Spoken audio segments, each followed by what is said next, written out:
Yo, family, welcome to Super Black Comic Book Reviews by Jonathan Soul. We're going to get into, this is what I would call a sleeper, an epic sleeper. It's a comic that I believe only has one issue right now. I'm going to reach out to the artist. Hopefully we can get another one. I don't want to have to go to Congress to get a number 2 of The 8. The 8 is kind of like a,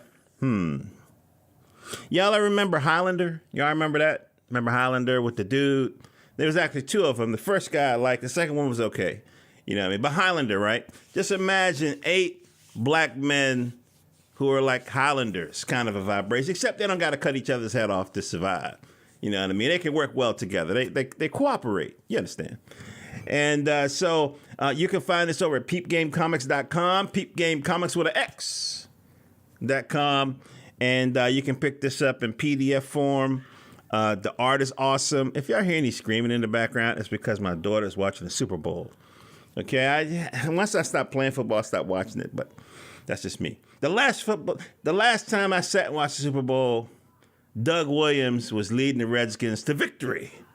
I forget what year that was, but it definitely wasn't last year. Anyway, moving right along, The 8, issue number 1. On AHR AHR Visions, right? That's the publishing company. So the art is epic. Y'all can see the cover right here. You can tell this is what I would consider a classical kind of, I would say late 90s, early 80s kind of art style. And that style is timeless. It really is. It's timeless. And so we're getting into it. You can see a man of many hats. Abdul Rashid, he's the creator, the writer. He does the pencils and the inks. I heard he was washing dishes, you know what I mean, behind this one, windows, the tires, design the car, everything. And, of course, we got colors by Erica, looks like Kutri. Bill Tortellini did the letters. Editor was Alexander Wamogin, and the editor-in-chief is Abdul. So a very tight team. They did a hell of a job on this one.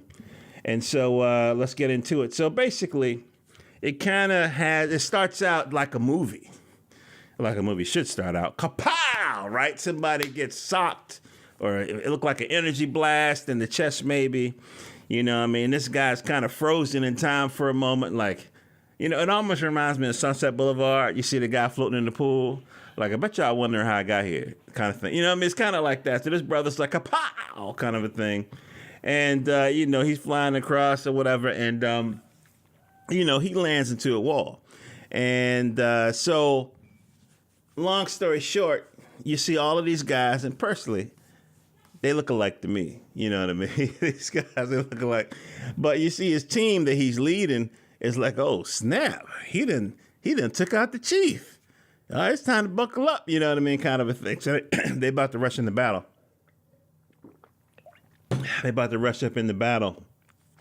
And what I want y'all to be aware of is I want y'all to be aware of how epic and how cinematic the art is. That's the trend that I'm noticing. Every artist, I would say, if I talk to 10 comic book creators, 8 of them say that their comic is a prelude to a movie. That's the vibration. And I haven't talked to Mr. Rashid, but I would be willing to bet, some freshly baked donuts that he wants to do a movie. That's just my guess. Anyway, so these guys are heading into battle. You can see him loading up, and there's this villain that's like, looks crazy powerful. The Sunshine Man, kind of a person that they're about to hit up. But it wasn't always this way, right? Every epic battle has it comes from a place of peace. You know what I mean? And so we're going to go back a little bit. And we're going to go back to the primordial man. And so there was a time when things were peaceful. We picked berries, hunted a rabbit or two. Everything was groovy. You know what I mean? No health care. You know what I mean? You understand? But, things was cool. And then all of a sudden, these gods come down from the sky. Dun, dun, dun, dun. And, they want to help us evolve. And can I be perfectly frank with you? The more conspiracy type archaeologist people I listen to, everybody basically says that, there had to be some kind of jump human beings was working this way, and they kind of jumped. I don't know. I don't believe that, man. The same people say aliens built the pyramids instead of the black people. So I really don't buy that. But in this particular context, it kind of makes sense, right? So the people come down, and they look like gods. They may be like very advanced life forms from another planet. But, when your language is ooga booga, you know what I mean? They look like gods to you. So they coming down. And the thing, it's funny. This is the second time I've reviewed this comic. The first time I didn't do any video. I was just doing straight audio. And I got to tell you, man, this particular scene I'm going through now, let me get back on the mic. This particular scene I'm going through now, where these people kind of come down and they touch down from the sky. I always thought that when I saw that, I was like, this dude is doing a storyboard. You don't fool me. I know what you're doing, Rashid. You're not fooling nobody, man. You're trying to sneak in a storyboard. You're trying to pitch. You're trying to pitch for a movie deal. I get it. I understand. I ain't mad at you, brother. But yeah, when these people kind of come from this, kind of tube, and they come down, I mean, that's epic. That is epic. And so what they do is, what you would expect benevolent gods to do is to take the simple folk and you kind of give them the tools to civilization. And so that's basically what these people are doing. And so, so everything was groovy for a while and everything, but you know how it is. There's always one. There's always one that's not content. There's always one with a fragile ego. There's always one that wants to stop the show. And of course, that's what we're dealing with here. And so of course, they're family, right? So they try to reason with the brother, you know what I mean? They try to get him some counseling, some therapy, 12 steps, whatever you want to call it. And he's not buying it, because when your sickness is ego, I'm not sure that there's a cure. You know what I mean? You just have to grow. You just have to be mature. You have to. Sometimes the waves got to keep hitting you, and slowly but surely they kind of smooth out that rock. That is your sense of self. You know what I mean? And so, there's some punishment that's handed down. I'm not gonna, go through the whole thing, because why? I want you to get the book. I always say this in my reviews. See, the reason why I do it, you may say, wow, that sounds really groovy. I'm looking at this book on my computer because I bought it. You know what I mean? It's a couple bucks. I want these people. See, let me explain something to you. Just between you and me, I'm sick and tired of Batman, Superman, Spider-Man, Spectacular Spider-Man, Amazing Spider-Man, Spider-Man Returns. I'm sick of all of it. I dig what those guys put down, but their universe is too small. It's too small.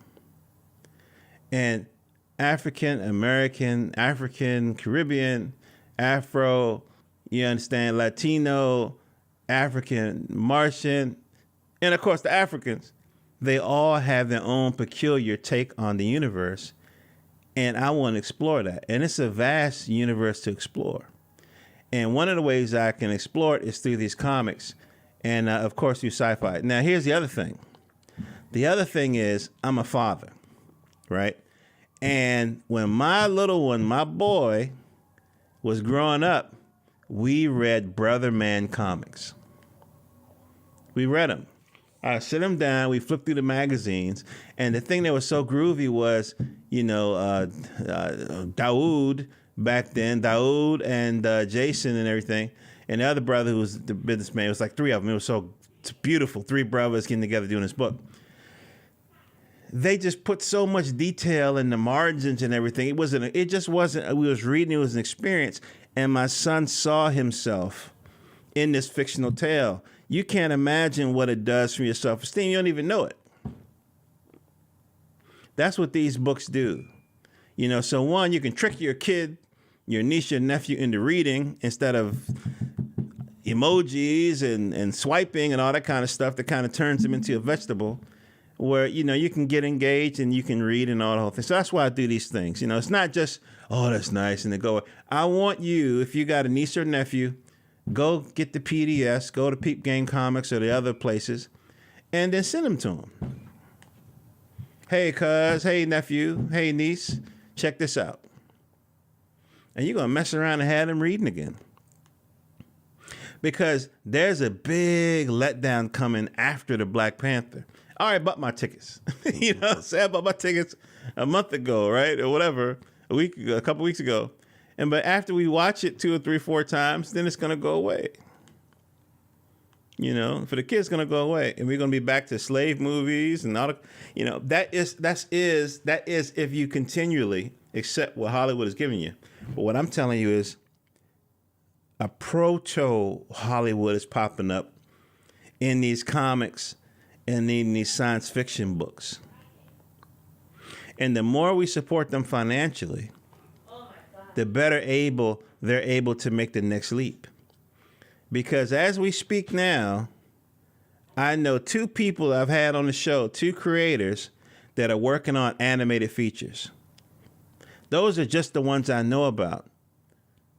I think both of them, I think one has a Kickstarter in place and another one successfully completed a Kickstarter. No, that's 3. I'm sorry, 3 people. The one guy, he didn't even do Kickstarter. He just taught himself how to animate. That's my man in Trinidad and Tobago down at cellflux.com, cellflux.com, McBain. That brother taught himself.